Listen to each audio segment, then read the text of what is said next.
The click of the mouse was the only sound in the quiet study. It echoed the final, decisive beat of my own heart. On the screen, the words "Your message has been sent" glowed with a soft, digital finality. I leaned back in Todd's expensive leather chair, the one he was so proud of, and took a slow sip of my Cabernet. The wine was rich and dark, like blood. Outside, the night was still, the perfect suburban silence of Oak Creek, Illinois, broken only by the distant wail of an ambulance siren. I wondered, with a detached clinical curiosity, if it was for him. I took another sip. A small, satisfied smile touched my lips. That siren was the overture to the opera of his ruin, and I, his wife of 20 years, had just conducted the opening note. But that wasn't tonight. Tonight was 2 weeks away. 2 weeks earlier, my perfectly manicured fingers paused over my keyboard. I was in my own home office, finalizing patient notes from a long day of untangling the emotional knots of others. The notification sound from my husband's phone, a cheerful little chime, drew my attention. He'd left it on the granite kitchen counter when he rushed out for his morning coffee, claiming he needed to get to the office early. An important case, he'd said. The same excuse he'd been using for over 2 months now. The notification chimed again, more insistent this time. I shouldn't look. As a psychologist, I understood the delicate architecture of trust in a relationship. One preached it daily. Trust was the foundation, the bedrock upon which everything else was built. But something had been off lately.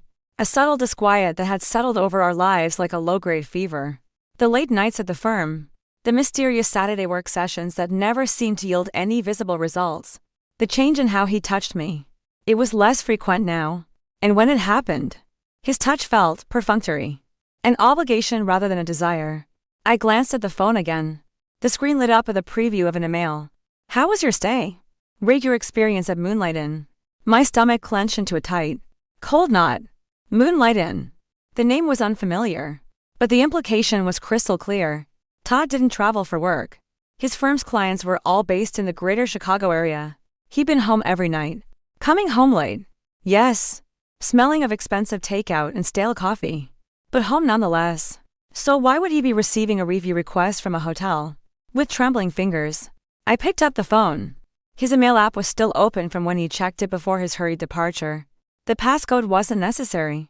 It was as if fate itself, a concept I usually dismissed as a cognitive bias, wanted me to see the truth. The email from Moonlight Inn wasn't the only one. As I scrolled, my throat tightened. 3 similar emails from the same place over the past 2 months, each one carefully tucked away in a folder labeled, with sickening irony, "Receipts, work." But that wasn't what made my heart truly stop. The frantic beating in my chest ceasing for one long, terrifying second. It was another email, from an online store called Lacy Whispers, a digital receipt for a silk nightgown. Size small. I wear a medium. Always trust your intuition. I often told my patients. That nagging feeling in your gut. The subtle signs that something is wrong. The unexplained absences. The emotional distance.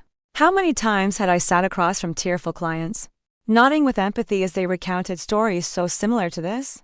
I would offer them tools for communication, for confronting betrayal, for healing. And yet here I was, living the very nightmare I helped others navigate. I set the phone down, placing it exactly as I'd found it, the screen dark once more.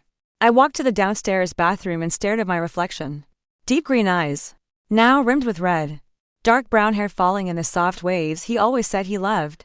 The beginning of fine lines around my mouth. Faint etchings that told the story of 46 years of life, 20 of them with him. When had Todd stopped looking at me? I mean, really looking at me. The way he used to? We had met in graduate school. 2 ambitious ships passing in the hallowed halls of the University of Chicago. I was pursuing my doctorate in psychology. He his law degree. We were both driven, focused, building our lives together brick by methodical brick. The nice house in the suburbs. The successful, parallel careers. No children. That had been a mutual decision. One we made early on. We preferred to focus on our professional growth. We told ourselves we were a power couple. Had that been a mistake? Had the absence of children created a void that he felt the need to fill elsewhere? 20 years of marriage. Nearly half my life spent with this man. And now, what did I have? A collection of digital receipts tucked neatly into a folder. Evidence of a betrayal that felt both shockingly intimate and depressingly cliché. I splashed cold water on my face. My reflection stared back, the initial shock in my eyes hardening into something else. Determination. I wouldn't confront him. Not yet. The psychologist in me knew that confrontations without complete, irrefutable evidence often led to denial, gaslighting, minimizing. He would call me crazy, jealous, insecure. He would twist my own professional language against me. No. I would be methodical. I would be clinical. I would gather my data. That evening, when Todd called to say he'd be working late again, I heard the lie in his voice with a new, painful clarity. Important case? I asked, keeping my tone light. Conversational. The perfect, supportive wife. Yeah. Todd sighed dramatically on the other end of the line. The sound was so practiced, so theatrical. The Westfield merger. Justine's really riding us hard on this one. Another lie. A beautiful, clean, easily verifiable lie. I had run into Justine Wilkins, the senior partner at Todd's firm, at the grocery store just last weekend. We chatted by the organic produce. She'd mentioned how pleased she was that the Westfield merger had closed smoothly the week before. She had even complimented Todd on his work. Well, don't work too hard, I said. I was impressed by how steady my voice remained when my insides felt like shattered glass. I'll leave a plate in the fridge for you. You're the best. Court. Don't know what I'd do without you. The casual hypocrisy of his words was breathtaking. After hanging up, I waited an hour before moving to his home office. The room was a monument to his success. Mahogany desk, awards on the wall, the faint scent of leather and achievement. I knew his banking password. We had shared such information throughout our marriage, a symbol of the trust that now felt like a cruel joke. Logging into his personal credit card account, I methodically went through his recent transactions. There it was. Moonlight Inn, charged twice in the past month, and Lacey Whispers, with not just one purchase, but 3 over the past 2 months. The charges weren't hidden. They were right there, nestled between payments for his golf club membership and our weekly grocery bill. He hadn't just been cheating. He'd been arrogant about it, so convinced of his own cleverness, so certain of my trust, that he never imagined I'd look. I didn't cry. The time for tears would come later. I was sure. Now was the time for strategy. I took screenshots of the statements, sending them to a new, anonymous email address I'd created just an hour before. I carefully logged out, deleted the browser history, and left no trace of my investigation. The next day, I called in sick to my practice, something I'd done only twice in the past decade. My patients, with their real and pressing traumas, would have to wait. My own trauma had taken precedence. I waited until Todd left for work, his briefcase in hand. A quick, passionless kiss brushed against my cheek. Then I dressed carefully in a nondescript outfit: dark jeans, a simple gray sweater, a baseball cap, and drove to the address of the Moonlight Inn I'd found online. It wasn't a seedy motel on the edge of the highway, as I'd half expected, half hoped. That would have been easier to process somehow. A meaningless, sordid little fling. No. The Moonlight Inn was a boutique hotel tucked away on a quiet, tree-lined street on the edge of town. It was discreet and upscale, with private entrances and secluded balconies overgrown with ivy. It was the kind of place you'd take someone you wanted to impress, someone you cared about. That detail, the care and expense it implied, hurt more than the lingerie receipt. From my car parked across the street, I watched the entrance for hours. I felt like one of my own patients, obsessively checking a partner's phone, driving by their office, caught in a cycle of suspicion and confirmation. Just as I was about to give up, convinced this was a pointless exercise in self-torture, a familiar car pulled into the small, private parking lot. Todd's silver BMW. My hands gripped the steering wheel so tightly my knuckles turned white. I watched him get out of the car, looking handsome and relaxed in a casual blazer. A man without a care in the world. 5 minutes later, another car arrived. A modest blue sedan. A young woman stepped out. She was strikingly beautiful, with long, glossy black hair and copper skin that seemed to glow even in the overcast afternoon light. She couldn't have been more than 30. She wore a fitted red dress that accentuated her slender figure, and she moved with the easy, unshakable confidence of youth. As she walked toward the hotel entrance, Todd emerged to meet her. He smiled at the wide, charming smile that had once been reserved only for me. He kissed her cheek, then took her hand in his as they disappeared inside together. I felt oddly calm as I started my car and drove home. The shock had burned away, leaving behind a cold, hard clarity. The image of Todd holding that young woman's hand played on a repeating loop in my mind. It wasn't just sex. Then, there was tenderness there. There was a relationship. He was building another life, a secret one, right under my nose. And I, the expert in human behavior, the woman who could read the faintest flicker of deceit in a patient's eyes, had been completely blind to the deception happening in my own home. Or perhaps, a small, honest voice whispered in my mind, I hadn't been blind. Perhaps I had simply chosen not to see. Over the next week, I became a detective in my own marriage, a ghost hunting the edges of my husband's secret life. It wasn't difficult to find her name, an email confirmation for a restaurant reservation in Todd's trash folder, a table for two under the name Stuart, and a follow-up email from her. Last night was amazing. Can't wait for our next late-night meeting. A LinkedIn search for interns at Todd's firm with the initial M brought me to her. In less than 5 minutes. Maya Patel, 27 years old, a recent law school graduate working as a legal intern at Wilkins, Prescott, and Associates. The classic, pathetic cliché. The powerful older man and the ambitious young intern. I might have found it amusing if it weren't tearing my life apart, piece by painful piece, as the evidence mounted more emails. More receipts I found by digging deeper. It was a cold, quiet rage, a focused determination. Todd hadn't just betrayed our marriage. He had made a fool of me. He had underestimated me.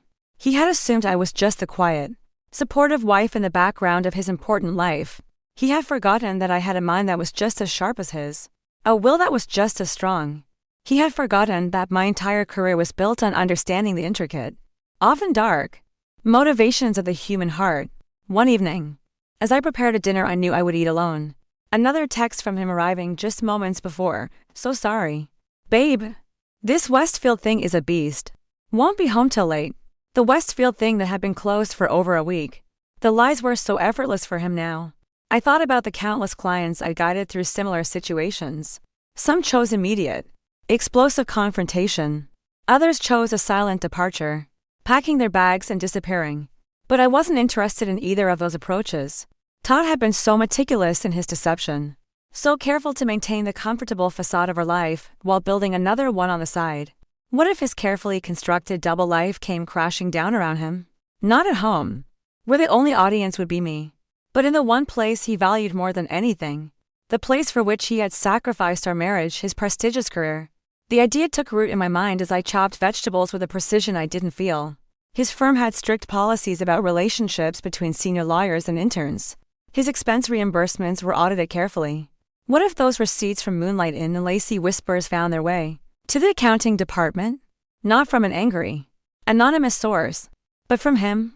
I remembered his work email password. It was the same one he'd used for years, a combination of his law school graduation year and his childhood dog's name. So predictable, so trusting, or perhaps simply so convinced of his own brilliance that he never imagined he'd be discovered.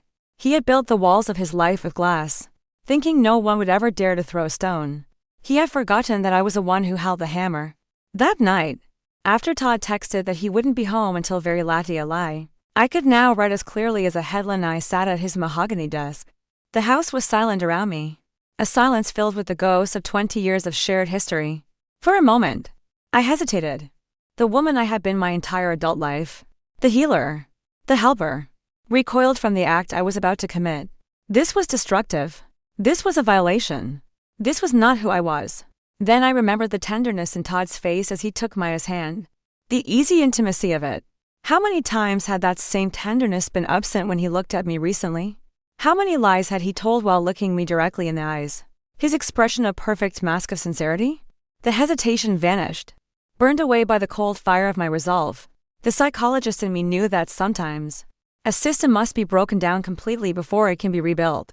Our marriage was such a system, and his career was its primary power source. I opened his work email. The password, Ukakago98 Buddy, worked exactly as I knew it would. Buddy had been his golden retriever, dead for 30 years, but still guarding the gates to his digital kingdom. I composed a new message to the firm's accounting department, a blandly corporate address I found in his contacts. I attached the screenshots of the receipts from Moonlight Inn and Lacey Whispers. Then I added a brief, simple note, mimicking his efficient, slightly arrogant tone. Subject: expense reimbursement.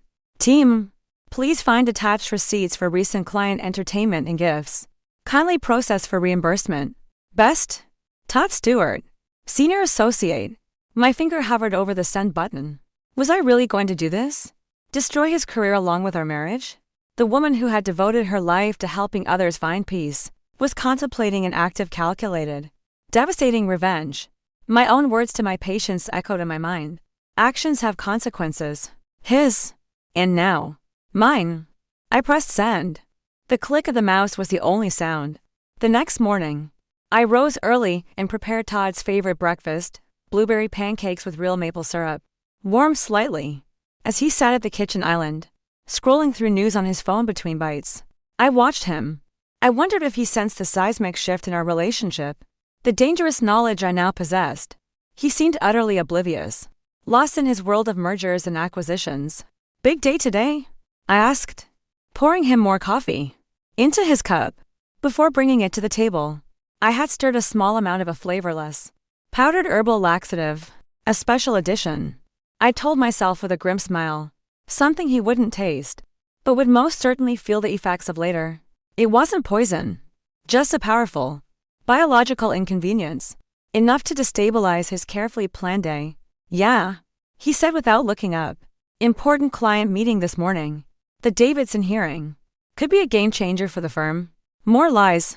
So easy for him now.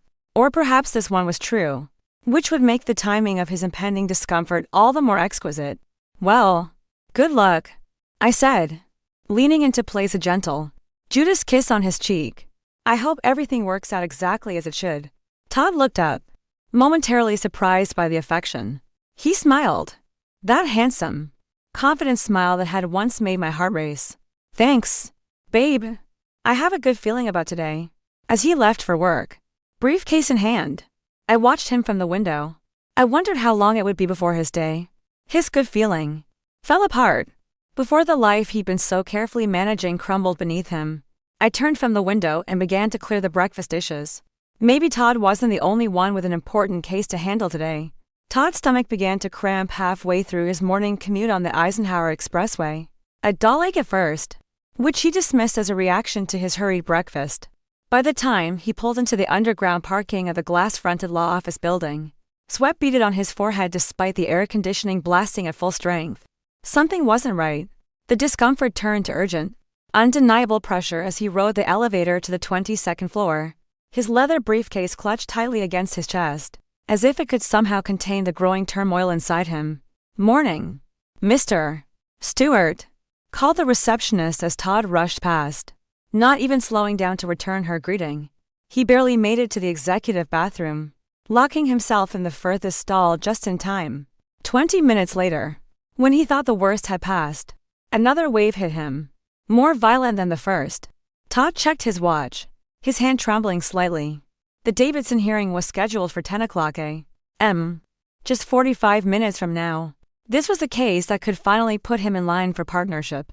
Charles Davidson was worth $50 million, and his divorce proceedings were expected to be both lucrative and high-profile. He couldn't afford to miss it. His phone buzzed. A text from Maya. Good luck today. Dinner tonight to celebrate? Despite his physical misery, Todd smiled. Maya was everything Courtney wasn't anymore. Young, exciting, impressed by his accomplishments. She looked at him like he was a god. When was the last time Courtney had looked at him that way? Another painful cramp doubled him over, interrupting his thoughts. This was bad. Really bad. He called his assistant. Jennifer, I need you to contact Judge Williams's clerk. See if we can push the Davidson hearing back an hour. Mr. Stewart, I don't think that's possible. Judge Williams is very strict about her scheduling, and this slot was difficult to secure in the first place. Just try. Todd snapped, immediately regretting his tone. Please. It's an emergency. The next 30 minutes passed in a blur of agony. Todd alternated between sitting in cold-sweated misery and desperately trying to review his notes for the hearing on his phone. When Jennifer called back, her voice was apologetic. I'm so sorry, Mr. Stewart. Judge Williams refused to reschedule. She said the court has a full docket, and if you're not there at 10, she'll rule in favor of Mrs. Davidson's motion by default. Todd closed his eyes, leaning his head against the cool metal partition of the bathroom stall. This couldn't be happening. Not today. Not with the Davidson case. The client would be furious. Justine would be furious. Years of careful career building could collapse over a single missed hearing caused by… what? A bad batch of blueberries? At 9:55. With no other options, he made a decision. He called Maya. "I need your help," he said without preamble. "I'm sick. Violently ill. I can't make it to the Davidson hearing. You've been helping me prep. You know the case almost as well as I do. But I'm just an intern." Maya protested, her voice rising in panic. "I can't represent Mr. Davidson in court. You won't be representing him. Just explain the situation to Judge Williams. Ask for a continuance. Bring my no test thyre in the blue folder on my desk. You can do this. Maya, please." There was a long pause before she answered, the silence filled with her audible fear. "Okay," she said finally. "For you. You're amazing," Todd said, infusing his voice with all the charm he could muster while sitting in a bathroom stall. "This is why we're so good together." After hanging up, he sent a quick email to Charles Davidson, explaining that his brilliant associate would be handling the preliminary matters due to an unavoidable medical emergency. He then texted Jennifer, instructing her to give Maya the blue folder and direct her to the courthouse. All bases covered. Now he just needed to survive whatever stomach bug had hit him so violently. By noon, the worst of the intestinal distress had finally subsided. Todd emerged from the bathroom, pale and exhausted, to find several urgent messages waiting. Maya had called 4 times. Jennifer had left a post-it on his desk with "Urgent call Justine immediately," written in bold red letters. And there was an email from Charles Davidson with the subject line, "Terminating our relationship. Effective immediately." Before Todd could process any of this, his desk phone rang. He picked it up with a shaking hand. "Todd Stewart." He answered, trying to sound normal, professional. "My office. Now." Justine Wilkins's voice was ice cold before the line went dead. Todd straightened his tie, ran a hand through his damp hair, and walked the long corridor to the corner office of the firm's managing partner. Justine Wilkins had built this firm from the ground up 30 years ago. At 59, she was a legend in Chicago legal circles, brilliant, demanding, and utterly unforgiving of mistakes. "Come in," she called in response to his knock. Justine sat behind her massive mahogany desk, reading glasses perched on the end of her nose as she reviewed a document. She didn't look up when Todd entered. "Sit." Todd lowered himself into the chair opposite her. "Would you like to explain what happened this morning?" Justine finally looked up, her gray eyes sharp as steel. "I apologize for missing the hearing. I became violently ill and…" "I'm not talking about the hearing," Justine interrupted. "Though that's another matter entirely. Your unprepared intern made a fool of herself. Judge Williams denied the continuance, and Charles Davidson called me personally to express his displeasure. Before taking his $50 million divorce to our competitor." She slid a piece of paper across the desk. It was a printout. "I'm talking about this." Todd looked down. It was the email. His email. The one he had supposedly sent to accounting last night, requesting reimbursement for hotel stays and lingerie. His blood ran cold. I didn't send this," he stammered. "It came from your email account." "Todd, someone must have hacked it. Or…" "Todd." Justine removed her glasses, fixing him with a stare that had made opposing counsel crumble. "The receipts are from dates when you claimed to be working late on the Westfield merger, which, as we both know, was concluded last week. The hotel is 15 minutes from this office. And the lingerie." She glanced down at the paper, her lip curling in distaste. "Is not your wife's size, I presume?" Todd's mind raced. A frantic search for an explanation. An escape. How had this happened? Who would have access to these receipts? To his email? The only person who could possibly, Courtney. It had to be Courtney. But how did she know? "Is Maya Patel involved in this?" Justine asked, her tone deceptively casual. Todd felt trapped. Denial seemed pointless. It's not what you think." "Oh, and what do I think?" Justine said slowly, deliberately. "I think one of my senior associates, a man on the cusp of partnership, is having an affair with an intern 20 years his junior." billing his personal expenses to the firm, and jeopardizing major client relationships because he can't keep his personal life in order. She folded her hands on the desk. Am I missing anything? Justine. I can explain. Save it. She held up a hand. I don't care about your marriage. Todd. That's your business. But when your personal choices affect this firm, they become my business. She slid another document across the desk. This is a formal reprimand. You'll be on probation for 6 months. Your partnership consideration is indefinitely postponed. And Maya Patel's internship is being transferred to the corporate division, effective immediately. We're moving her as far away from you as possible within this building. Todd stared at the document, the black and white words swimming before his eyes. 6 years of 70-hour weeks. 6 years of missed vacations. Of prioritizing the firm above everything else, including his wife. His path to partnership gone. And Maya, transferred away from him. Do you understand the severity of this situation? Justine asked. Todd nodded numbly. Good. You're suspended without pay for the remainder of the week. Go home. Sort out whatever is happening in your personal life. And when you return on Monday, I expect nothing less than absolute, unwavering professionalism. She put her glasses back on and returned to her document. That will be all. The dismissal was clear. Todd stood on shaky legs and left the office, his mind reeling. As he walked back to his desk to collect his things, his phone buzzed with a text from Maya. We need to talk. Judge was furious. What happened to you? Before he could respond, another text came through. Just heard from HR. I'm being transferred. Call me now. Todd slumped into his desk chair, the world tilting on its axis. His career was in jeopardy. Maya was being pulled away. And Courtney knew. She had done this. The quiet, supportive, predictable woman he'd been married to for 20 years had just delivered a precision strike to the very heart of his professional life. As if on cue, his phone lit up with her name. He almost didn't answer, but a morbid curiosity won out. Hey, he said, unable to keep the defeated, hollow tone from his voice. Todd, is everything okay? You sound strange. Her voice was the same as always. Warm, concerned, caring. If he hadn't known better, he would have thought she was genuinely worried about him.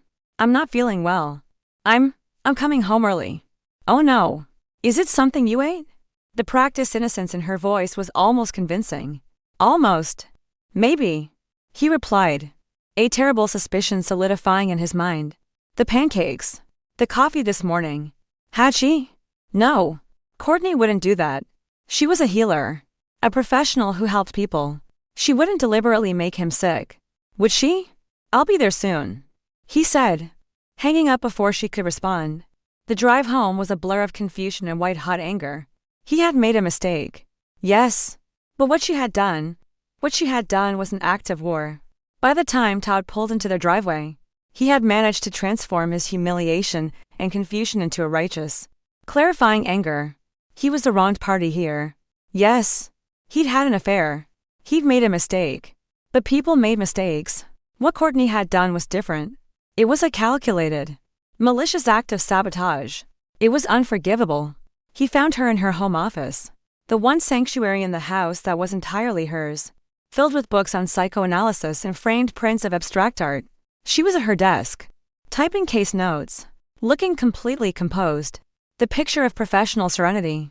She looked up as he entered, her expression shifting to one of mild concern, a performance so convincing that for a fleeting moment, he doubted his conclusion. You're home early, she said, rising from her desk as if to greet him. You really don't look well. Don't. Todd held up a hand, stopping her advance. Just don't. Courtney tilted her head, her green eyes wide with apparent confusion.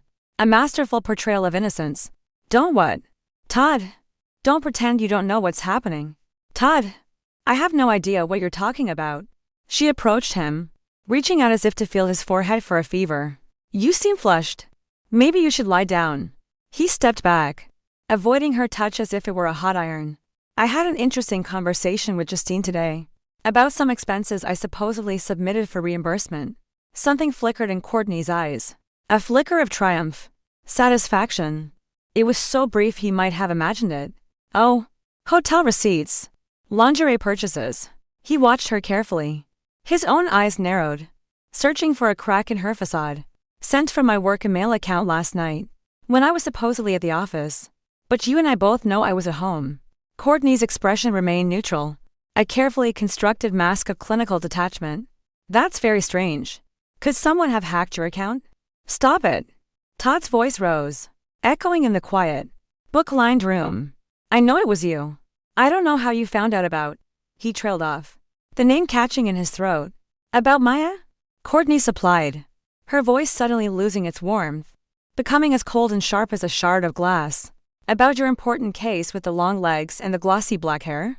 There it was. The confirmation. The calm, brutal admission. The anger that had been simmering inside him boiled over. You had no right. No right to interfere with my career. And you had no right to make a mockery of our marriage. Courtney countered, her own calm facade finally cracking, revealing the raw fury beneath. 20 years. Todd. 20 years. And you threw it all away for what? A 27-year-old intern who looks at you like you're God's gift to the legal profession. The stinging accuracy of her assessment only fueled his rage. You went through my phone. My email. You spied on me. You left your phone on the counter. She corrected, her voice now level again, her control reasserted. The moonlight and request came through like a dinner invitation. Everything else was just following the evidence. It's what I'm trained to do. After all, observe behavior, identify patterns. They stared at each other across the room, the space between them charged with 2 decades of shared life and a few months of devastating lies. They were no longer husband and wife. They were adversaries. So what now? Todd finally asked, his voice hoarse. You've had your revenge. You've damaged my career. Are you happy now? Is this what you wanted? Courtney's laugh was a hollow, brittle sound that held no humor. Happy? No. Todd, I'm not happy.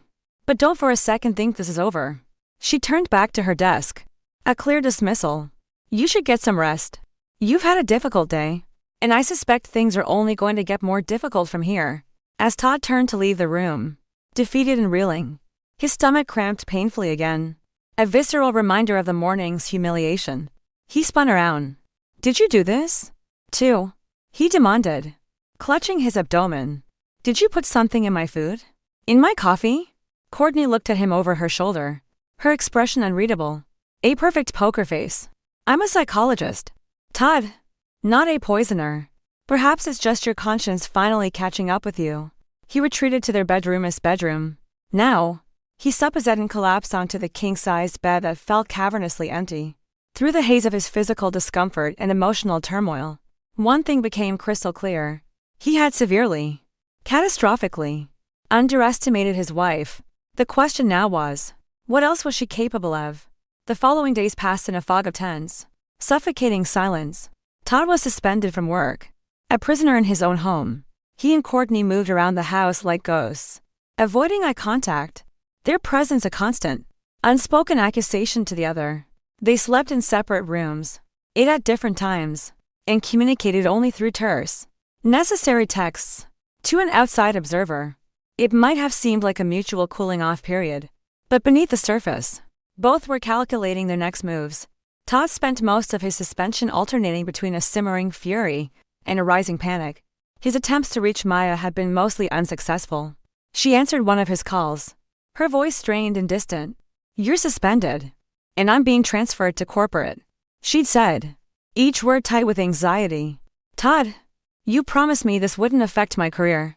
You said we were being careful. We were careful, he'd insisted. Pacing the length of the guest room, Courtney found out somehow. She sent those receipts to accounting. She's trying to sabotage me. To sabotage us. There had been a long pause on her end. When she finally spoke, her voice was noticeably cooler. So this is your wife's fault? Not the fact that you're a senior associate having an affair with an intern half your age? That's not fair. You know what we have is real. Another pause. This one longer. More considered. Do I? Because right now, it seems like what we have is a mess that's threatening my entire future. I worked hard to get this internship. Todd, my parents mortgaged their house to put me through law school. I can't let this thing with you ruin it. I'll fix this. He'd promised, his voice sounding desperate even to his own ears. Just give me some time. I don't think you can fix this. Maya, she had replied softly and honestly. Right now, I need to focus on salvaging my professional reputation. Justine made it very clear that any continued association between us would result in my immediate termination. The call had ended with my telling him not to contact her again, that she needed space. After she hung up, Todd had thrown his phone across the room, watching it shatter against the wall. By Saturday, his fury had subsided, replaced by the cold pragmatism of a lawyer facing a losing case. He had to get control of the situation. He would talk to Courtney, make her see reason. They could work this out like adults. Maybe, if it's what she wanted, they could even save their marriage. But first, he needed to secure his position at the firm. He was nothing without his career. And for that, he needed Courtney to undo the damage she had done. He needed her to send an email to Justine, confessing that she had been the one to access his account, and send those receipts in a fit of jealousy. It was the only way. He found her in the garden, a space she cultivated with meticulous care for years. She was pruning her beloved rose bushes, her movements precise and focused. The late morning sun caught the auburn highlights in her dark hair, reminding him of the vibrant young woman he'd fallen in love with 2 decades ago. For a brief, painful moment, Todd felt a pang of genuine regret for what he'd broken. "We need to talk," he said, approaching cautiously, as one might approach a wary animal. Courtney didn't look up from her task, snipping a dead bloom from a bush. "Do we? This situation, it's gotten out of hand. We need to find a way forward." Now she did look up, pushing a stray strand of hair from her forehead with the back of a gloved hand. Her green eyes were coolly assessing. "Which situation? Specifically?" "Todd, our marriage, your affair, or your impending professional ruin." He bit back a sharp retort. Getting angry wouldn't help. He needed to be calm, logical, persuasive. All of it. Starting with the email to accounting. "I need you to send a message to Justine. I need you to explain that you were upset, that you sent those receipts without my knowledge, that it was a mistake." Courtney's laugh was genuine but completely without humor. It was a sound of pure astonishment. "Wow," she said, shaking her head slowly. "That's quite a request. The audacity is almost impressive. It's the only reasonable thing to do." Todd insisted, his voice gaining momentum. "You interfered with my career. That crosses a line. And sleeping with your 27-year-old intern doesn't?" She set down her pruning shears and pulled off her soiled gardening gloves, giving him her full, undivided attention. "Tell me something, Todd. In this scenario you're imagining, where I dutifully fall on my sword to salvage your career, what happens next? Do you end things with Maya? Do we go to counseling and pretend this never happened? Or are you just looking for me to provide damage control while you figure out your exit strategy?" The directness of her questions caught him off guard. In truth, he hadn't thought that far ahead. He'd been focused solely on fixing the immediate crisis at work. We could try counseling," he offered, knowing how weak and hollow it sounded. Courtney studied him, her expression that of a scientist observing a particularly disappointing specimen. "You know what I find most interesting? In all our conversations since this blew up, you haven't once apologized. Not for the affair. Not for the months of lies. Not for throwing away 20 years of our lives. Your primary concern, from the very beginning, has been your career and how I've damaged it." He felt a flush of shame, which was quickly followed by a surge of defensive anger. "You deliberately sabotaged me. You made me sick so I'd miss the Davidson hearing. Do you have any idea how important that client was? Was he more important than our marriage? Because your actions suggest he was." She picked up her basket of gardening tools. "And for the record, no, I will not be sending any sort of confession to Justine Wilkins. You made your bed, Todd. Quite literally. In this case, at the Moonlight Inn. Now you can lie in it." She brushed past him, heading toward the house. Todd's hand shot out and grabbed her arm, his fingers digging into her skin. "You can't just destroy my life and walk away." Courtney looked down pointedly at his hand on her arm, her eyes flashing with a cold warning. He released her immediately. "I didn't destroy anything, Todd. You did that all by yourself," she said, her voice calm and clinical once more. "And I think you'll find that I absolutely can walk away. In fact, I have a meeting this afternoon that you might find very interesting." "What meeting?" "With Tracy Cunningham." The name was familiar. She was a legend in family law, a shark. "But she worked at, you can't." He stammered. "She works for a rival firm. But she used to. You can't use a lawyer from my own firm against me." That's a conflict of interest. Courtney's smile was small and deeply satisfied. Oh, Tracy doesn't work for Wilkins Prescott anymore. She left 6 months ago to start her own practice. Don't you remember her going-away party? Oh, wait. Her eyes widened in mock realization. That's right. You had a very important late-night meeting that night, too. Didn't you? The ground seemed to shift beneath his feet. She was talking about divorce. She was talking to Tracy Cunningham. This wasn't just a response to his affair. This was a planned campaign. Courtney had been methodical, strategic, thinking steps ahead while he had been flailing, reacting to each new crisis as it emerged. You planned this, he accused, his voice a hoarse whisper. All of it? No. Todd. She paused at the back door. You planned this the moment you decided our marriage vows were optional. I'm just responding accordingly. She glanced at her watch. Now, if you'll excuse me, I need to get ready for my appointment. As Courtney walked away, Todd felt a chill of apprehension that had nothing to do with the cool autumn air. He'd never seen this side of his wife before. This cold, strategic woman who seemed to be dismantling his life with surgical precision. He had always thought of Courtney as a nurturing one, the emotional center of their relationship, while he was the logical, hard-charging strategist. Now he realized, with a sickening lurch in his gut, how profoundly he had underestimated her. Tracy Cunningham had a reputation as one of the most aggressive, take-no-prisoners divorce attorneys in Chicago. If Courtney retained her, this wouldn't be a simple, amicable split. It would be war. Todd spent the rest of the day in a state of escalating panic, making frantic phone calls to lawyer friends and former colleagues, seeking advice. The consensus was grim. Given that he'd been caught having an affair with an intern, had potentially misused company resources, and was currently on probation at work, he was in an extraordinarily vulnerable position for divorce proceedings, especially with a bulldog like Tracy representing Courtney. You need to get ahead of this, Todd advised his friend Michael, a family court judge he'd known since law school. Offer a generous settlement before she files. And for God's sake, end things with the intern if you haven't already. Clean up your own mess before Tracy uses it to bury you. By evening, Todd had formulated a new strategy. Capitulation. He would offer Courtney a fair no, a generous division of assets.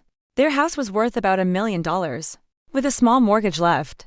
They had approximately $800,000 in retirement and investment accounts. No children to complicate matters. He would offer her the house, free and clear, and 60% of the investments. It was more than fair, more than a judge would likely award, especially given that he had been the higher earner for most of their marriage. It was a peace offering, a white flag. When Courtney returned from her meeting, he was waiting in the living room. He had a legal pad full of notes and calculations on the coffee table, and had even opened a bottle of the expensive Cabernet they usually saved for special occasions. A single glass was poured and waiting for her. How was your meeting? He asked, attempting a conciliatory, non-confrontational tone. Courtney set down her purse, her eyes taking in the scent of wine, his notes with visible skepticism. Productive, she said, her voice non-committal. I've been thinking. Todd began, gesturing to the sofa opposite him. And you're right.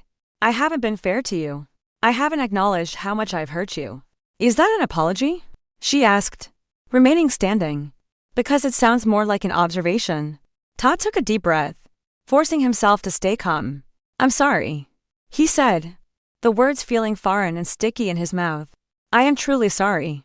For the affair. For lying to you. You deserved better. Yes, she said simply. I did. She made no move to join him, or to pick up the wine. Is there more? Or did you just want to establish that you can occasionally recognize reality? The barb stung. But he pushed ahead. I want to propose a settlement, he said, getting to the point. Something fair. To avoid a prolonged, ugly legal battle that would be painful and expensive for both of us. I'm listening. You keep the house. It's yours. I'll sign over the deed. I'll take 40% of our investments and retirement accounts. You take 60. We each keep our own personal belongings and vehicles. A clean break. Courtney tilted her head.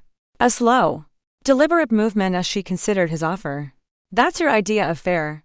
It's more than fair, Todd insisted, a note of his old confidence creeping back in. The house alone is worth $1 million, and I'm offering you the lion's share of our liquid assets. Courtney walked to the dining room table and set down the leather portfolio she was carrying. Tracy had a slightly different calculation in mind. Of course she did. That's her job. To ask for the moon. But you need to be reasonable. Courtney. You don't want this to get ugly. Courtney turned to face him. A thoughtful, almost curious expression on her face. Do you know what I realized today? Todd. Sitting in Tracy's office. In all our years together, I have always been the reasonable one. The understanding one. The one who compromised.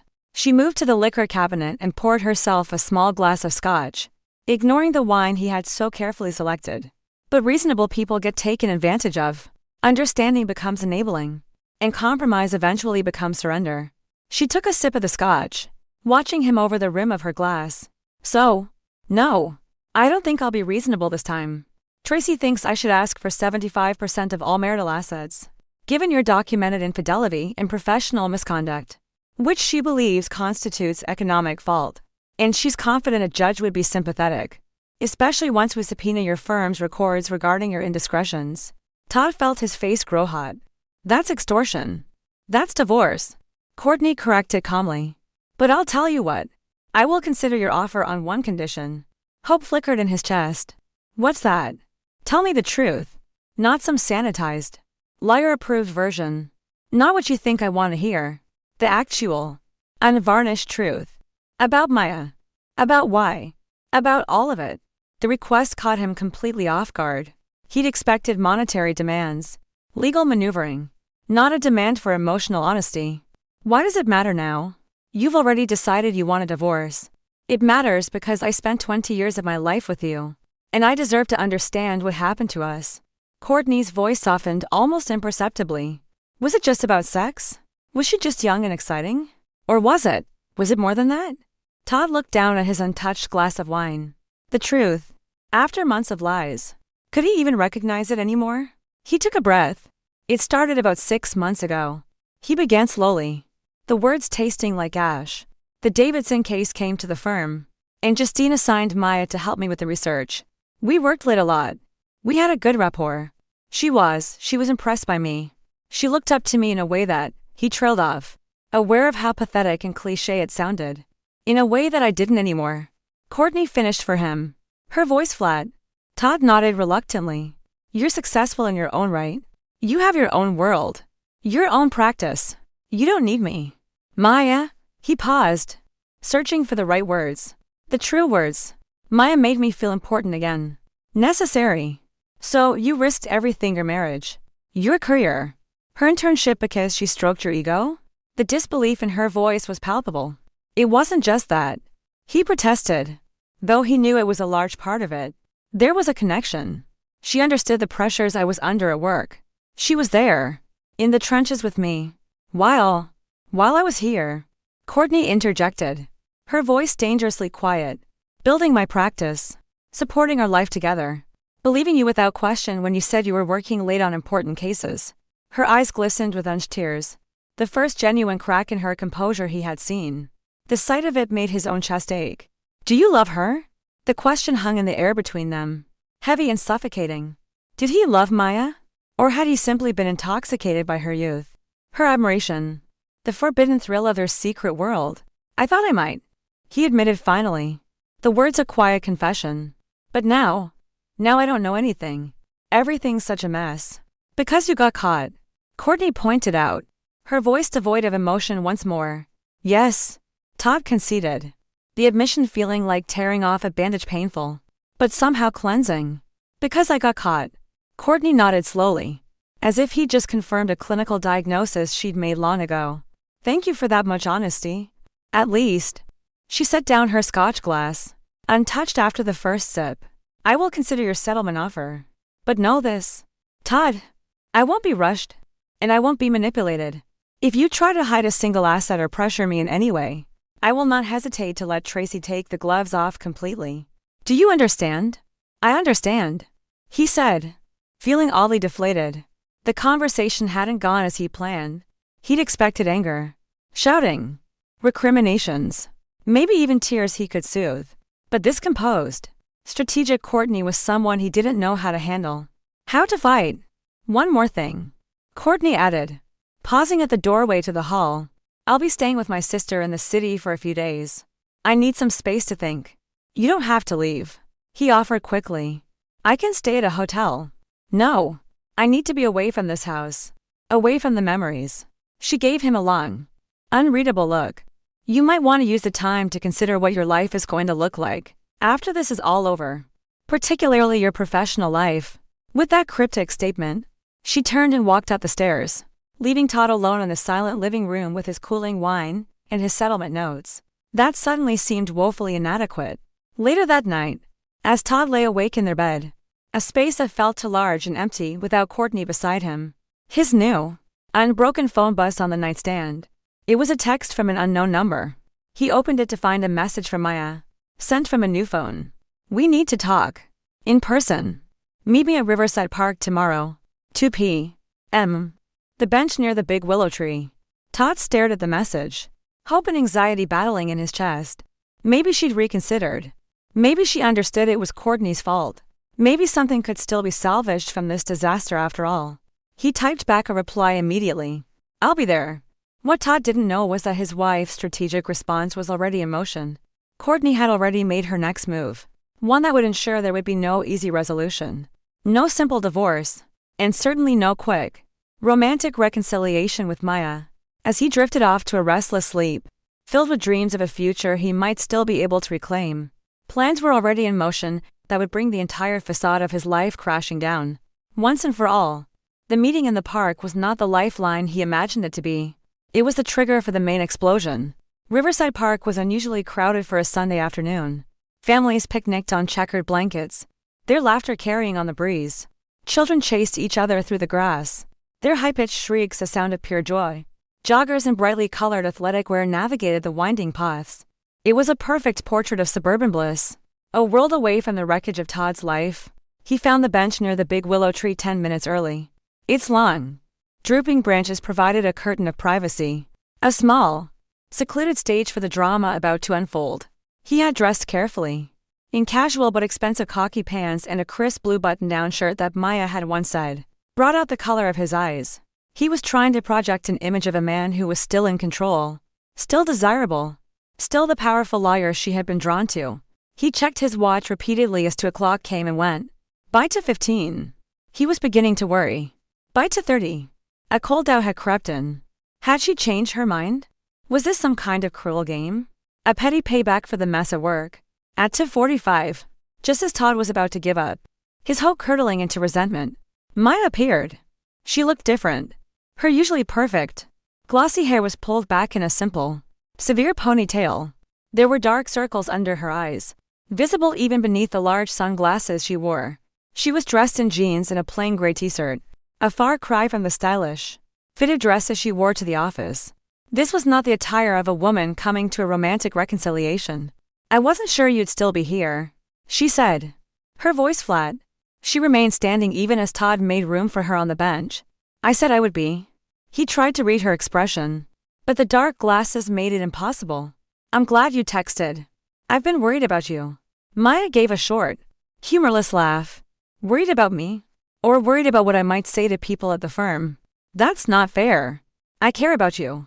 Maya, you know that. She finally sat, though she kept a careful, deliberate distance between them on the long bench. Do I? Because from where I'm sitting, it looks like you care about yourself most of all. Todd felt a flash of irritation. He hadn't come here to be put on the defensive. He was the one whose career was on the line. He was the one on probation. My life is falling apart, he said, his voice laced with self-pity. I'm being whispered about in every corridor of the firm. Maya removed her sunglasses, revealing eyes that were red and swollen from either lack of sleep or crying. Or both. Do you have any idea what it's like for me right now? She countered, her voice trembling with a quiet fury.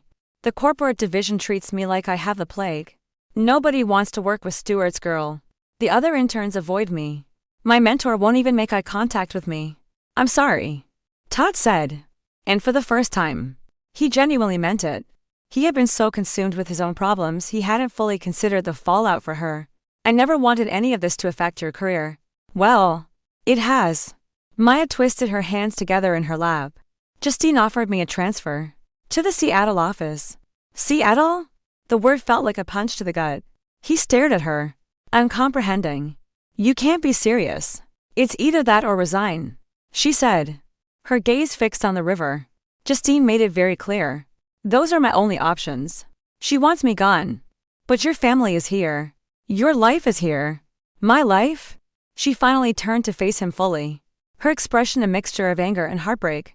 My life is in shambles. Todd.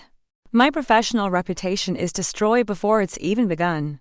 My parents are asking questions I can't answer. And the man I thought I was building some kind of future with turns out to be. She trailed off, shaking her head as if searching for a word that was devastating enough. Turns out to be what? Todd pressed, a knot of dread tightening in his stomach. A coward. Maya said flatly. When things got difficult, your first instinct wasn't to protect me, or to fight for us. It was to blame your wife and try to save your own skin. The accusation stung, all the more so because it was true. That's not true. I'm here, aren't I? I want to make this right. How? She challenged, her voice rising. How? Exactly. Are you going to make this right? Todd, are you going to leave your wife? Give up your position at the firm? And move to Seattle with me? The rapid-fire questions highlighted the sheer impossibility of their situation. He hesitated. He opened his mouth, then closed it again. And in that fatal hesitation, Maya found her answer. That's what I thought, she said quietly, her shoulders slumping in defeat. It's complicated. Maya, he protested, his voice weak. Courtney's talking about a divorce, but she's being completely unreasonable about the settlement. And the firm, I've put 15 years into building my career there. I can't just walk away. But you expected me to, didn't you? She shot back.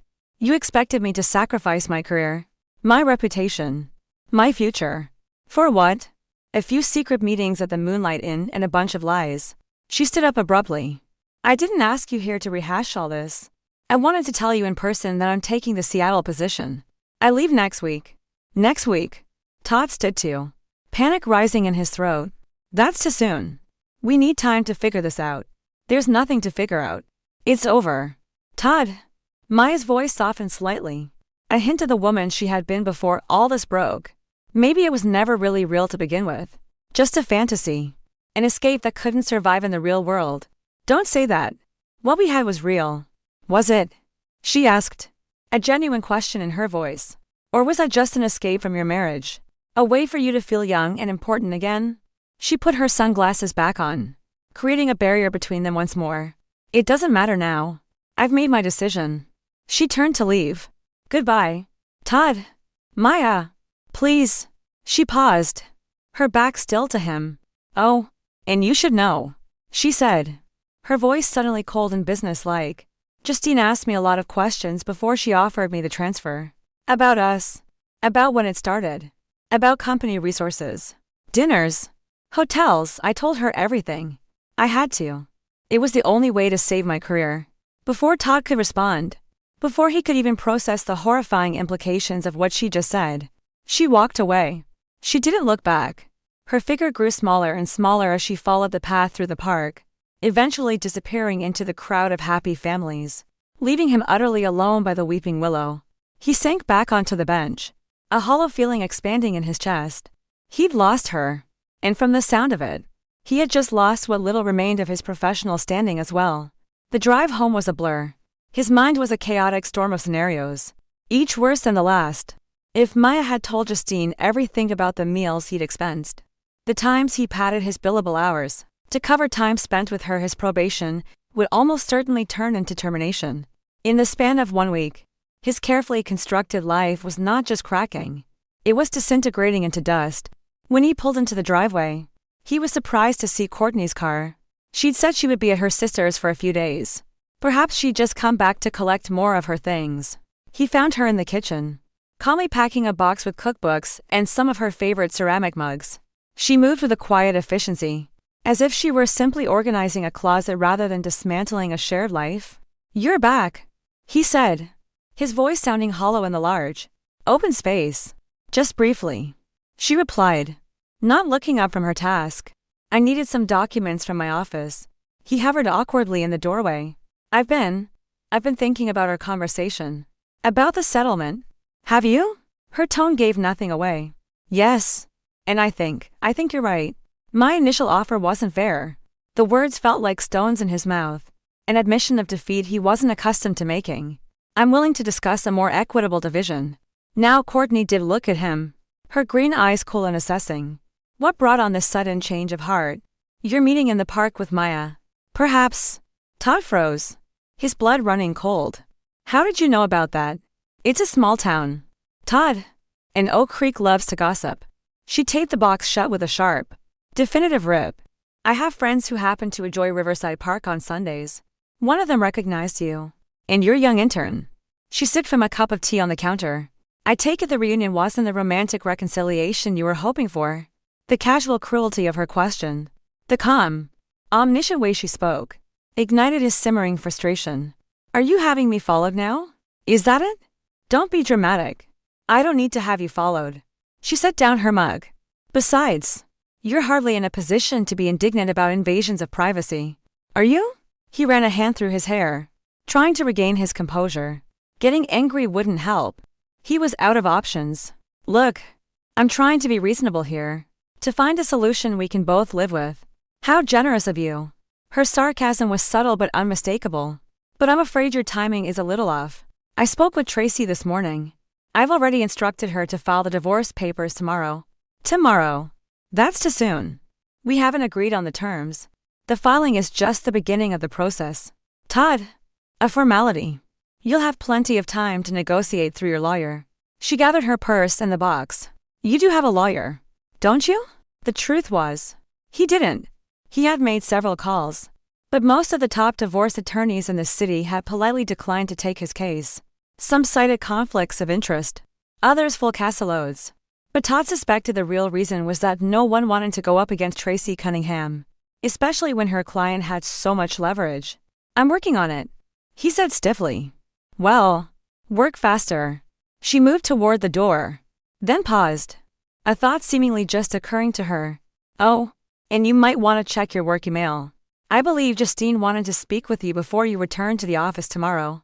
A chill ran down his spine. What did you do? Me? Nothing at all. Her expression was a picture of innocence, but her eyes held a glint of steel. It seems Ms. Patel was quite forthcoming during her exit interview. Something about company credit cards being used for your little rendezvous? And apparently, there were some client billing discrepancies as well. Little things, I'm sure. But they do add up. He felt the blood drain from his face. It was true. He had occasionally, just a few times, padded his billable hours to cover time spent with Maya. And yes, once or twice, he'd used the company card for their meals, justifying it in his mind as client development. Petty infractions in the grand scheme of things, but potentially devastating when combined with everything else. You're enjoying this, aren't you? He accused, his voice a raw whisper. Watching my life fall apart. Something flashed in Courtney's eyes in a triumph, as he'd expected, but a deep, profound sadness that startled him. No, Todd, I take no pleasure in any of this, she said, her voice softer now. But actions have consequences. You made a series of choices that set all of this in motion. So did you? He countered weakly. You could have confronted me. We could have talked about it. Instead, you went nuclear. Would you have preferred I play the role of the devastated wife? She asked, a genuine question in her voice. Crying. Begging you to choose me over her? That's not who I am. Todd. And frankly, it wouldn't have changed anything. You would have denied it, minimized it, maybe even ended things with Maya for a while. But the fundamental problem would remain. You stopped choosing me a long time ago, and I finally realized that I deserve better than to be someone's consolation prize. With that, she left. The gentle click of the front door closing behind her was somehow more final, more absolute, than any angry slam could have been. A moment later, his phone buzzed. An email notification. From Justine Wilkins. As Courtney had predicted. The subject line reads simply, meeting to 9 o'clock a.m. Tomorrow. Mandatory. He didn't need to open it to know what it meant. Maya had told Justine everything. His career was over. He walked numbly into his home office, the room that had once been his command center, the symbol of his success. As he sat down heavily in his leather chair, He noticed a manila folder on the desk that hadn't been there before. Courtney must have left it. He opened it. Inside were copies of his bank statements, his credit card bills, the hotel receipts, the online lingerie orders, all meticulously organized and annotated in Courtney's neat, precise handwriting. Each entry related to Maya was highlighted in yellow. Dinners, hotel stays, gifts. In the margins, Courtney had noted the corresponding dates from his work calendar, along with the excuses he'd given her for working late. Westfield merger, client dinner, prepping for Davidson. The thoroughness of it was chilling. This wasn't the work of a jealous wife. This was the work of an analyst building an airtight case. She hadn't just discovered his affair. She had documented it with the precision of a forensic accountant. He closed the folder, his hands shaking slightly. He'd always known Courtney was intelligent, but he'd never understood just how formidable she could be. For the first time, not in anger, but in cold, stark terror, he confronted the possibility that he was going to lose absolutely everything. The next morning dawned gray and drizzling, the weather a perfect match for the mood inside Todd's chest. He dressed for what he knew would be his last day at Wilkins, Prescott, and Associates. He chose his best suit, a charcoal gray with subtle pinstripes, paired with a crisp white shirt and his so-called lucky red tie. It felt less like clothing and more like armor. A final, futile attempt to project an image of the successful, confident lawyer he no longer was. The office was unusually quiet when he arrived at 8:45 a.m. Or perhaps it wasn't quiet, but he was simply the cause of the silence. Conversations in the hallway paused as he passed. Heads that had been bent together over documents suddenly snapped up, eyes following his progress down the long, carpeted corridor. News, especially bad news, traveled at the speed of light in a law firm. From the mixture of pity and morbid curiosity in the glances he received, everyone knew about his 9 o'clock a.m. meeting with Justine. Her assistant, a normally friendly woman in her 50s named Carol, gave him a cool, professional nod that was more chilling than any overt hostility. "She's waiting for you? Go right in." Justine sat behind her desk, glasses perched on her nose as she reviewed a document. But this time, she wasn't alone. Harold Prescott, the firm's 80-year-old founding partner, a man who rarely came into the office anymore, sat in one of the plush visitor chairs, and beside him, holding a slim leather portfolio, was Roger Davis from Human Resources. Todd's heart sank into his stomach. This wasn't a meeting. This was a tribunal. An execution. "Todd," Justine gestured to the remaining empty chair. "Have a seat."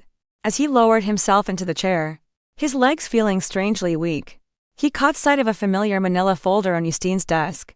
It was identical to the one he found in his office the night before, a silent testament to Courtney's thoroughness. "I believe you know why we've asked you here today," Justine began, removing her glasses and placing them on the desk with a soft click. "Maya Patel's exit interview raised some serious concerns regarding your professional conduct. Concerns that go well beyond the inappropriate personal relationship we discussed previously." Todd opened his mouth to respond, to explain, to mitigate, but Harold Prescott raised a hand, his movement slow but authoritative, stopping him before he could speak. "Before you say anything, Todd," Prescott said, his voice a gravelly rumble, "you should know that we've conducted our own internal investigation over the weekend." The old man fixed him with a stare of profound disapproval. "The findings are troubling, to say the least." Roger Davis, the HR man, slid a single sheet of paper across the polished surface of the desk. "This is a summary of the discrepancies we've identified in your billing records and expense reports over the past 6 months, cross-referenced with your corporate credit card statements." Todd glanced at the paper. It was an itemized list of his transgressions. Dinners with clients that were actually with Maya. Billable hours logged for research on days when security records showed he left the office hours earlier. The lingerie, listed under client gifts. Each entry was small on its own, a minor fudging of the rules, but compiled together, they formed a damning, irrefutable pattern of deceit and misuse of firm resources. In light of these findings, Justine continued, her voice devoid of all emotion, "The partnership has made a unanimous decision. Your employment with Wilkins, Prescott, and Associates is terminated, effective immediately." Despite having anticipated this exact outcome, the words still hit him like a physical blow, knocking the air from his lungs. For 15 years, his identity had been inextricably linked to this firm. Senior Associate Todd Stewart. It was who he was. Now, in a single sentence, it was gone. I understand the situation looks bad.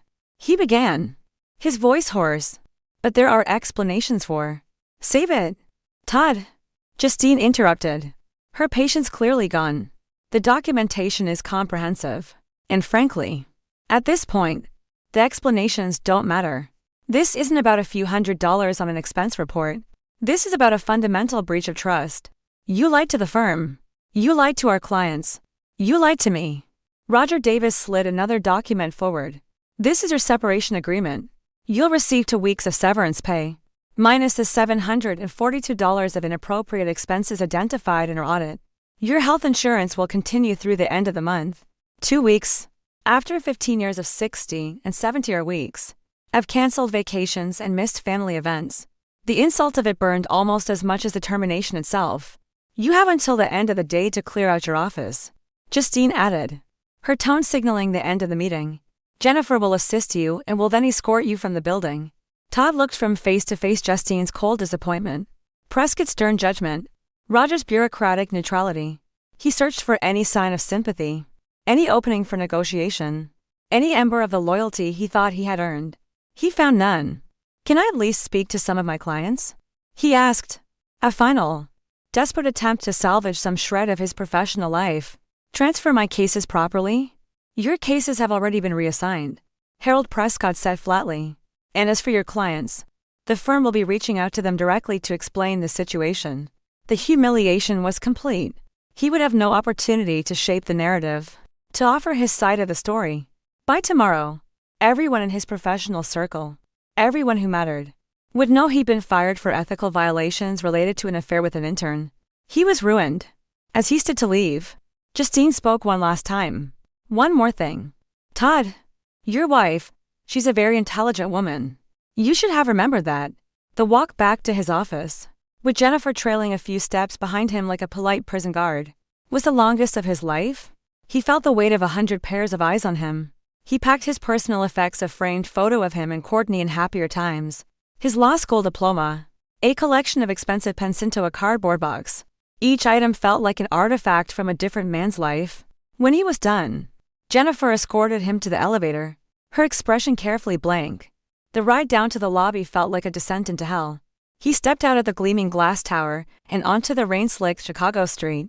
The city he had once thought of as his kingdom now felt alien and hostile. He stood there for a long moment, holding his box of pathetic belongings, the drizzle soaking through his expensive suit, with absolutely no idea where to go or what to do next. It had been 3 weeks since his termination. 3 weeks of waking up each morning in the soulless, beige-on-beige temporary apartment he'd rented. It was a furnished one-bedroom in a corporate housing building that catered to traveling executives, a place designed to feel like nowhere in particular. The generic, abstract art on the walls and the kitchen barely large enough for the coffee maker, that had become his most valued possession, were a constant reminder of his transient, unmoored existence. At $2,000 a month, it was already stretching the limits of his rapidly dwindling finances. His days were a bleak routine of unanswered phone calls to former colleagues, who were now perpetually in a meeting, and emails to potential employers that received polite but firm rejections. The legal community was small, and the story of his spectacular flameout had spread like a virus. No one would touch him. The divorce papers arrived on a Tuesday morning, delivered by a courier who seemed to take a particular grim satisfaction in having him sign for the thick envelope. Todd set it on the kitchen counter, unopened. It sat there like a ticking bomb he couldn't quite bring himself to defuse. Finally, after 2 cups of black coffee, he slid the envelope open with a steak knife. Tracy Cunningham, as promised, had been thorough. The petition detailed his infidelity in cold, clinical language that somehow made it seem even more sordid than it was. It requested that the court award Courtney 70% of their marital assets, citing his economic fault and jeopardizing his high-earning career through gross professional misconduct. It included, as exhibits, copies of the hotel receipts, the lingerie purchases, and even his termination letter from the firm, which Courtney had apparently acquired. Reading through the document, Todd was struck by the brutal efficiency with which it dismantled his life. 20 years of marriage reduced to assets and percentages. 2 sterile legal phrases like irreconcilable differences and irretrievable breakdown. There was a sharp knock at the door. 3 raps that suggested official business rather than friendship. Todd set down the papers and peered through the peephole to see a balding, middle-aged man in a rumpled suit holding a leather portfolio. "Todd Stewart?" the man asked when Todd opened the door. His name tag read Calvin Morris. "Yes. I'm with Metropolitan Mortgage Services," the man said, his tone bored and practiced. "I'm here regarding the property at 12 Elm Street in Oak Creek." Todd's stomach clenched. The mortgage. With everything else happening, he'd completely forgotten. He had assumed Courtney was still paying it from their joint account. "We've sent several notices regarding your delinquent payment," Morris continued, handing Todd a document from his portfolio. "This is a formal notice of default. If the outstanding balance of $6,400 isn't paid within 30 days, foreclosure proceedings will officially begin." Todd took the paper, his hand moving automatically. "I understand. It's been a difficult time. I'll make arrangements to have it paid." Morris nodded, his expression revealing he heard similar empty promises 1,000 times before. "The contact information for our loss mitigation department is included if you wish to discuss payment options." He handed Todd a business card. "Good day, Mr. Stewart." After Morris left, Todd added the foreclosure notice to the growing stack of papers on his counter. Another fire to put out. Another consequence. The house had been in both their names.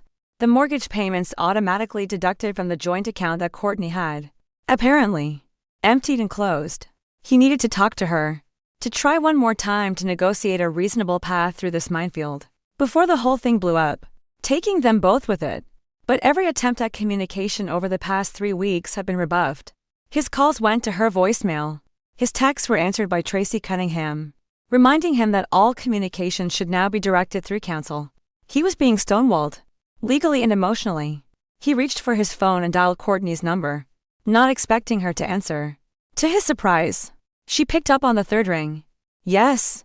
Her voice was cool, professional tone he'd heard her use with difficult clients. "Courtney, it's Todd. We need to talk," he said, cutting straight to the point. "About the house, the mortgage, all of it. This is getting out of control." There was a pause on the other end. "I agree," she said finally. "That's why I've instructed Tracy to proceed with the filing." "That's not what I meant. And you know it," he said, struggling to keep his voice level. "The mortgage is in default. If we don't do something, the bank will foreclose.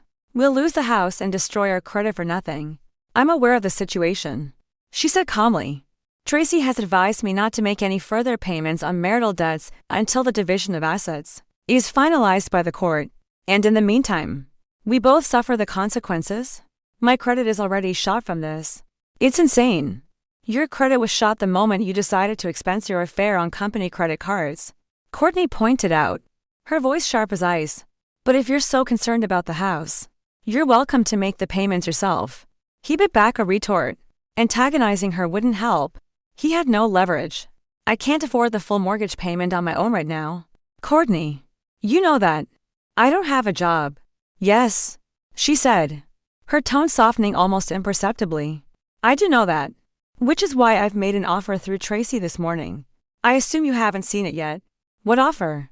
"I'll buy out your share of the house," she explained, "at fair market value, minus the outstanding mortgage balance and your share of the delinquent payments.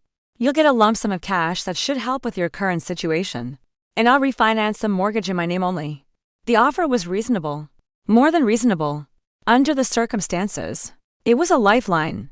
But his pride rebelled at the idea of Courtney bailing him out, of being the recipient of her financial mercy. "And the rest of her assets?" he asked, his voice stiff. "We split them. 60-40. In your favor." He was stunned into silence. 60-40? After everything? After Tracy's initial demand for 75%? "Why?" he asked, the question a hoarse whisper. "Why the sudden generosity?" He heard her sigh on the other end of the line, a sound that conveyed a world of exhaustion and resignation. "Contrary to what you might believe, Todd, I'm not actually interested in destroying you. I just want this to be over. I want to finalize this, so we can both move on with our lives." Move on to what? The question escaped before he could stop it, revealing more of his own desperation and vulnerability than he'd intended. "My career is in ruins. My reputation is gone. What exactly am I supposed to move on to? There was a long silence, and when Courtney spoke again, her voice held a note of gentleness, a faint echo of the woman she used to be. That made Todd's throat tighten unexpectedly. I don't have that answer for you, Todd. That's something you're going to have to figure out for yourself. Another pause. For what it's worth, I think you're more resilient than you're giving yourself credit for. The conversation ended soon after. Todd agreed, his voice still thick with a confusing mix of gratitude and wounded pride, to review the settlement offer with his lawyer. The lawyer in question was a recent law school graduate named Ben Carter, a young man hungry for experience who had taken Todd's case when none of the city's established attorneys would. It was the most civil exchange he and Courtney had had since the whole mess began, and it left him feeling strangely adrift. Her anger had been something he could understand, something to push against. Her pity, her calm, clinical mercy, was something else entirely. It felt like a final judgment on his irrelevance. Later that evening, as Todd was microwaving a frozen dinner in his temporary kitchen, the sad smell of reheated lasagna filling the small apartment, his phone buzzed. It was a text from a number he didn't recognize. It's Maya. His heart gave a small, traitorous leap. Landed in Seattle last week. It's rainy. Just wanted you to know I didn't mean for things to end the way they did. Hope you're okay. He stared at the message for a long time, the microwave beeping insistently in the background. What did she want? Was this an olive branch? A pang of guilt? Or just a final, polite closing of a chapter? Did it even matter anymore? He typed and deleted several responses. One was angry, blaming her for telling Justine everything. Another was pleading, asking if there was any chance for them. He deleted them both. They were the responses of a man still living in the fantasy he created. If the past month had done anything, it had forced Todd to confront reality with a brutal, unforgiving clarity. He finally settled on a simple, neutral response. I understand. I hope Seattle treats you well. It wasn't what he truly wanted to say.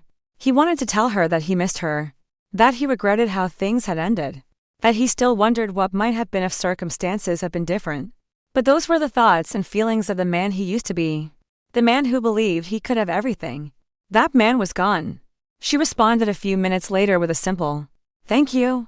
It was followed by a second message, the three dots of her typing appearing and disappearing several times before the words came through. For what it's worth, I am sorry. Sorry for what? Exactly? He wondered. Sorry for the affair? Sorry for telling Justine everything? Sorry for the pain they'd all caused? In the end, he decided it didn't matter. Me too, he replied, and left it at that.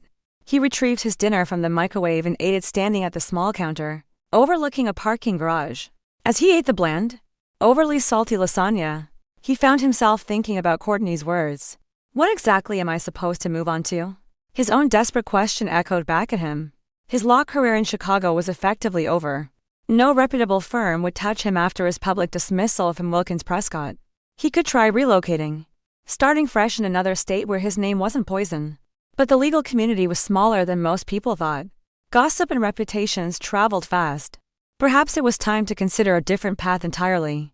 He thought back to a time before the relentless climb up the corporate ladder had consumed him.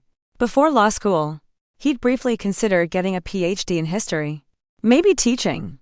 He'd always enjoyed the academic side of the law, the research, the theory. He'd even enjoyed mentoring the younger associates of the firm, helping them navigate the complexities of corporate law, seeing the moment of understanding dawn in their eyes. Maybe there was something there. Not at a prestigious university, certainly.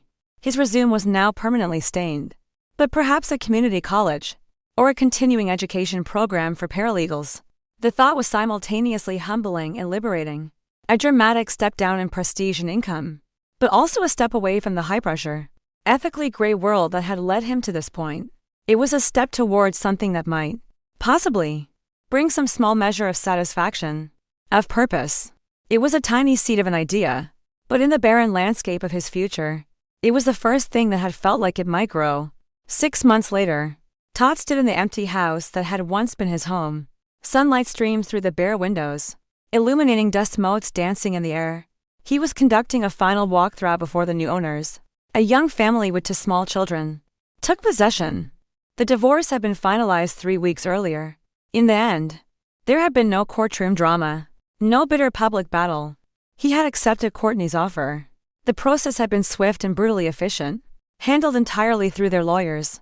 The sale of the house had given him enough money to pay off his mounting credit card debt and put a down payment on a modest, two-bedroom condo near the North Shore Community College, where he had, to his own astonishment, secured a full-time position teaching business law to paralegals and aspiring legal assistants. It was not the life he had envisioned for himself at 48. The salary was less than a quarter of what he had earned at the firm. His new condo could fit inside the master suite of their old house. His social circle had contracted dramatically. Old friends and colleagues from the legal world had quietly, politely, drifted away once his status had changed. And yet, there was an unexpected lightness to his days now. Teaching didn't come with the constant, crushing pressure of billable hours or the political machinations of firm life. His students were eager, mostly working adults looking for a second chance or a better career. They were respectful and genuinely appreciative of his real-world experience. For the first time in years, he left work each day feeling not just depleted, but like he had actually accomplished something meaningful. As he made his final circuit of the empty house, he paused in the doorway of what had been their bedroom. Memories flooded back, unbidden and sharp, not just at the bitter end, but of the beginning, moving in together right after the wedding. Their few pieces of mismatched furniture looking lost in the vast, empty rooms, painting the walls a soft blue that Courtney had chosen, making plans, building what they had both believed would be a forever life. A wave of grief, profound and clean, washed over him. Grief for the man he had been, for the woman she had been, and for the marriage they had lost. His phone buzzed. It was a text from the real estate agent. New owners are 15 minutes out. Are you clear of the property? It was time to go. In the entrance hall, as he was about to lock the door for the last time, he was surprised to find Courtney waiting on the front porch. She was holding a single key. They had arranged to meet the agent separately to avoid any awkwardness. But apparently, she'd had the same idea about a final, private goodbye to the house. I thought you'd already done your walkthrough, Todd said, stopping a few feet away from her. The space between them felt both vast and strangely intimate. Courtney shrugged, the gesture elegantly casual in her tailored blazer. She looked well, calm, peaceful. I did. But I thought I left a book in the hall closet. I didn't. She looked around the empty foyer. It feels smaller without all the furniture, doesn't it? He nodded, unsure what to say. They were strangers now, navigating the ruins of their former life with a careful, polite formality. How's the new teaching position? She asked, her tone genuinely interested, like an old acquaintance catching up. It's good, he said. Different, but good. He hesitated, then added, a small note of pride in his voice. My students seem to like me. I got a very positive review from the department head last week. I'm not surprised, she said, and her smile was small but genuine. You were always a good mentor to the junior associates at the firm. Before, she let the thought trail off. It suits you. And your practice? He asked, returning the polite inquiry. Still thriving. Busier than ever. Actually, I've taken on a partner, another psychologist who specializes in trauma work. It's been rejuvenating. They stood in silence for a moment, the quiet of the empty house amplifying the space between them. I heard Maya Patel is doing very well in Seattle, Courtney said finally, her gaze steady on his. She made junior partner track at her new firm. Apparently. She's a star. He looked at her sharply. How could she possibly know that? How? Small world, she said with another shrug. A colleague of mine has a daughter who works at the same firm. They were impressed with how she handled a difficult situation here in Chicago. Her expression gave nothing away. It was a simple statement of fact. Does that bother you? That she's thriving? He considered the question honestly, searching his own feelings for any remnant of bitterness or regret. He found, to his own surprise, that there was none. No, he said, and the word felt true. No, I'm glad for her. She deserves it. She worked hard. Courtney nodded, a flicker of something that looked like approval in her eyes. Well, she said, glancing at her watch, I should go. The new owners will be here any minute. She moved toward the door, then paused, her hand on the knob. For what it's worth, Todd, she said, echoing her words from months ago. I think you're going to be okay. This time. He was inclined to believe her. You know what? He said. I think I am. Too. They stepped outside into the bright afternoon sun together for the last time. As a real estate agent's car pulled up to the curb, Courtney held out the key. He placed his own key next to hers in her open palm. "Goodbye, Courtney," he said simply. There were a million other things he could have said. "I'm sorry. I regret it. I miss you," but they all felt insufficient. And too late. "Goodbye, Todd," she replied. Her green eyes were clear and, for the first time in a very long time, completely free of the hurt that had clouded them for so long. They walked to their separate cars, parked on opposite sides of the street, without looking back. The house that had witnessed both the best and the worst of their marriage would soon belong to another couple, with their own hopes and dreams and, inevitably, their own struggles. Todd started his car and pulled away from the curb. He glanced in his rearview mirror just in time to see Courtney doing the same, heading in the opposite direction. Their paths, intertwined for 20 years, had now completely diverged. He drove toward his small, quiet condo in his new, smaller life, and for the first time, he didn't feel like he was running away from his past. He felt like he was driving toward a future that was, finally and completely, his own to build. 1 year later, Courtney sat in her quiet, sunlit office, reviewing notes for her next client session. Her assistant, a cheerful young woman named Sarah, knocked softly on the door. "Dr. Stewart, your 3 o'clock canceled. But this came for you in the mail." She handed Courtney a small, plain white envelope with no return address. The postmark was from a suburb north of the city.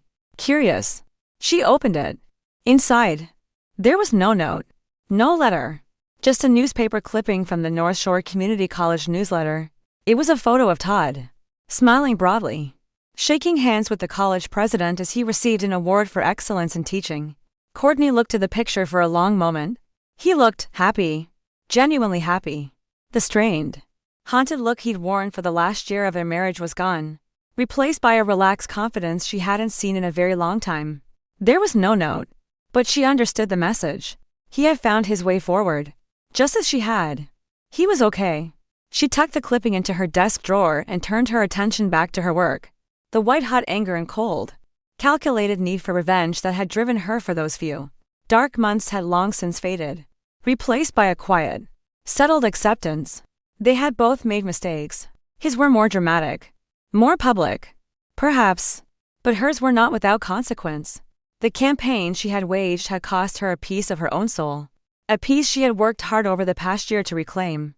In the end, his betrayal had forced her to confront her own complacency, to rediscover her own strength, to rebuild a life on her own terms. Her practice was thriving. Her new home, a small townhouse closer to the city, was truly hers in a way the old house had never been. And she had begun, cautiously, to open herself to the possibility of new relationships, new connections. Sometimes, she thought, the path forward requires a painful, complete breaking apart. Sometimes the most important case isn't the one argued in a courtroom or presented to a prestigious client. Sometimes, it's the case you make for your own worth, your own resilience, your own capacity to begin again. Courtney smiled to herself as she closed her notebook. That was a lesson worth learning. Even at the cost of a 20-year marriage, even at 48, life could still surprise you with new beginnings. If you were just brave enough to let the old one end.